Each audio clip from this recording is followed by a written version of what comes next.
Hello guys, so good afternoon. Ito, meron tayo ditong Haier. Yan, Haier 42-inch flat screen 3B.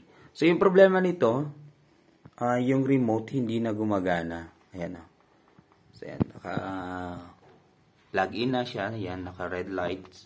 Then, ito, bago naman yung kanyang battery. Ikutin natin. So, hindi gumagana. So, paano ba ayusin yung remote? Ganito lang 'yon. Sige, punta tayo doon sa shop. Alright, so ganito lang yung gagawin natin. Check natin yung ating remote. Yan. Ayusin muna natin yung ating microscope. So, dito, syempre, tanggalin natin yung kanyang battery. Ayan. So, check natin yung battery niya kung functional pa ba or mayroon pa bang charge. So, ilang ba to?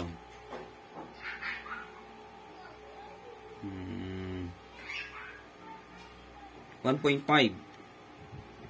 1.5. Alright. So, yan. Mayroon tayo 1.5. Diba? So, doon. Okay siya. Good. Ito naman. We have 1.5. Alright. So, very good. Sige. Ngayon, lagay natin ito sa continuity. Sige, buksan natin to kung wala kayong matulis na bagay. So, kung wala kayong then, syempre, alam nyo naman kung bago yung battery nyo. So, no need to check na kung bago yung battery nyo. No? So, ganun lang naman yun.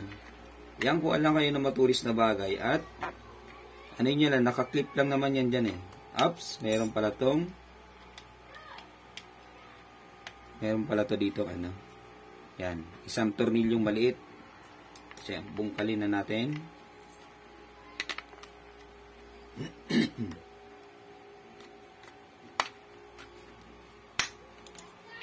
Alright, ayan.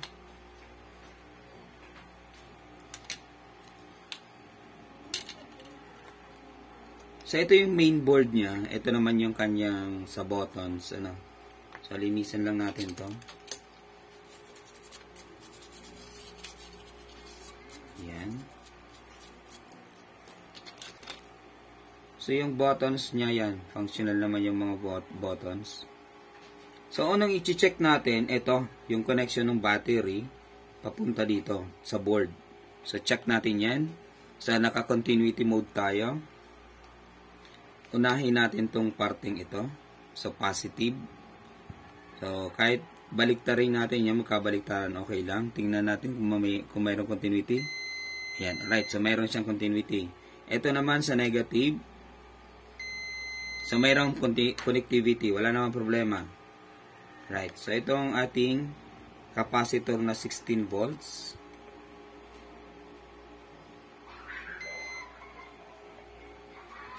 Okay, functional naman siya.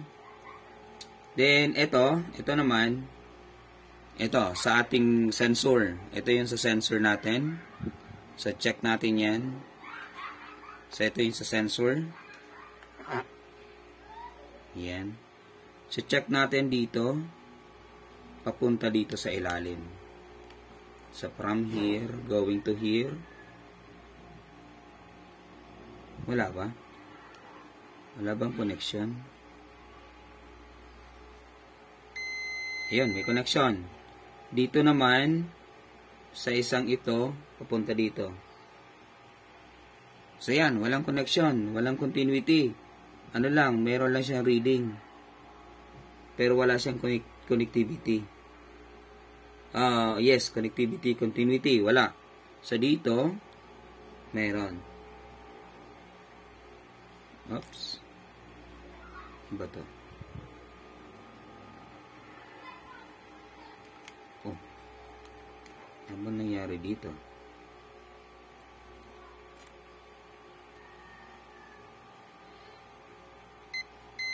Right. So, mayroong continuity. Then, yung isa, wala. So, possible, under sensor, wala siyang under sensor, so wala siyang walang continuity. Kaya wala, hindi nakakapag ano yung sensor natin, ano. So ito yung pinaka mismong remote, ano po, sensor ng remote. So yan, check natin yan. Ayun, ito nga, putol nga siya guys. Naputol nga siya. Ayan, putol nga siya. Ayan, lumalabo, ano. Right. Ayan o, putol. Putol.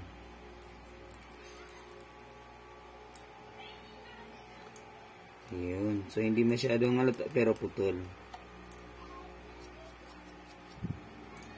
Sige, linisin natin yan. Linisan natin. Then, i-connect natin siya. Hindi ko masyado makita. Baba ko lang yung aking... Right, ayan. So, hindi ko masyado makita. So, lilinisan ko lang siya. Then, ko-connect. Then, sana okay na.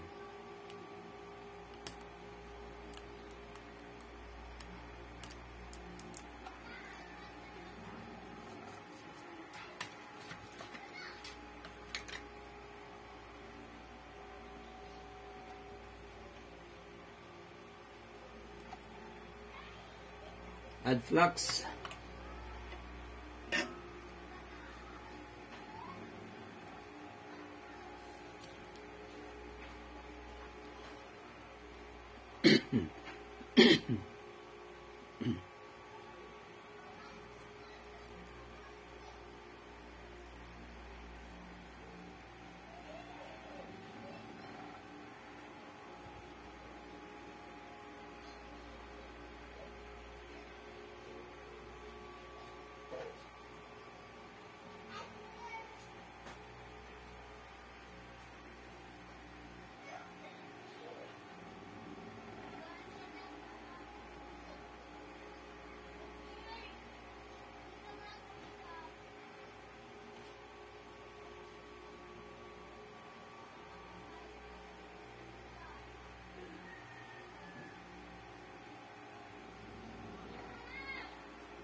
Parang ayaw mag-connect eh.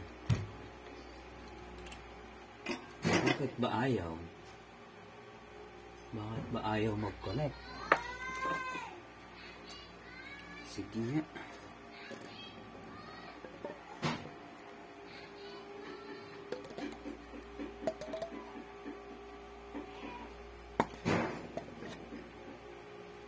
So, gamitan nga natin siya ng magic.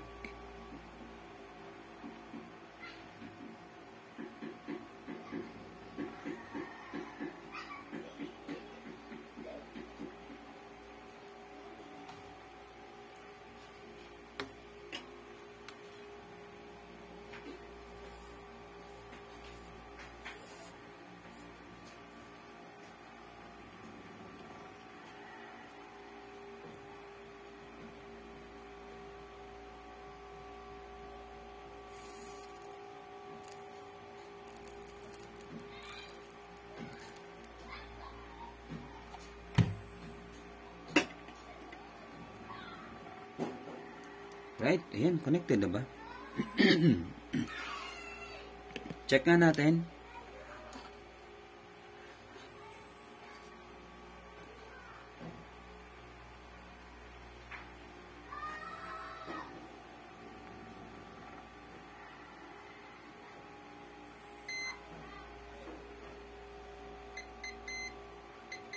Alright. Yan yung isa. Alright. So, yun. Okay na. So, yun. Okay na siya, guys. So, kung hindi basta-basta nagko-connect yung, yung lead nyo. So, bili na lang kayo ng ganito. So, ayan. Ayan. So, bili na lang kayo nito. So, this is available online sa Shopee. Ayan. Tig-promote ko na yung nyo, soldering paste. Ching shawa. Ayan. So, bili na lang kayo kung hindi masyado nagko-connect doon sa sinosoldered nyo. So, bili na lang kayo nito. This is available online. So, this is Fusin. Fusin. Solder paste. Fusin. Then, ibig sabihin nito, hindi ko alam. Alright. So, yan, that is available online. Ako hindi mga nagko-connect yung ano. Then, ito, yung gagawin natin, sunod naman gagawin natin dito. Siyempre, pasiguro na natin yan na hindi na siya, na hindi na dapat siya matanggal or maputol pa. So, lagyan natin siya ng stick glue. Alright. Sige.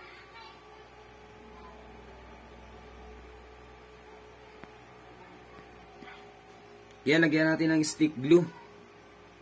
Yan. Pasiguro lang yan, guys. Yan. Pasiguro tayo. So, hindi ko pala natanggal yung niya. Yan.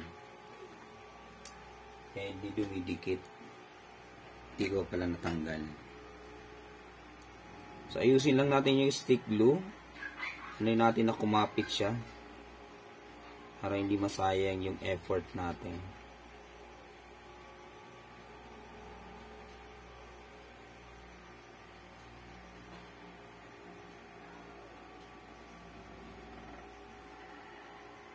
Yan. Pasiguro lang na kumapit.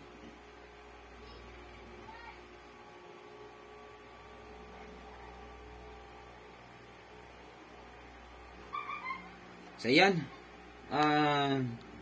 Yun yung pag-preserve, kung paano natin i-preserve yung ginawa natin. Sa mga ganitong mga remote. Ganun lang naman yun, guys. So, yun. Napakasimple lang. So, tingnan nyo lang, baka meron lang siyang loose connection. So, dahil siguro sa nabagsak, or dahil sa, sabihin natin, na-stock up, then yung battery niya, nandun pa din. So, commonly, napuputol yan, mga linyang yan napuputol yan. So, bibihira naman yung magka-problema dito. So, normally, kapag talaga, may problema, ito lang yung papalitan nyo. Ito sa control niya, yung memory niya sa control. Then, itong isang capacitor. So, yan. So, hanap na lang kayo kung talagang totally damaged. So, available naman yan via online. So, ito, siya ng higher, remote ng higher. Ibig sabihin, siya yung pinakamataas. Yan. Pinakamataas sa lahat ng TV. Higher TV. Alright. So, yan. Yung trivia naman tayo, guys. Sige, balik na natin to. Naglulukuhan na tayo Higher. Yung isa naman, Samsung. Ayun. Ito, magnet to, guys. Pampabigat pala to. Paano na ba to? Sorry na. Ayan namin. Then, that's it.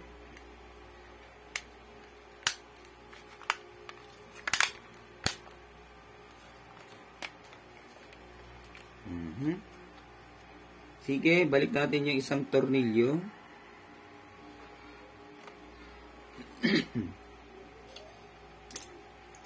Lagyan natin ng battery.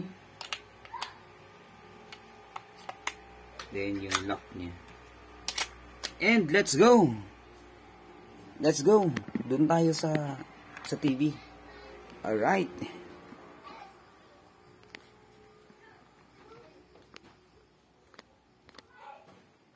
Ayan, guys, so ito yung TV natin. Let's power it on.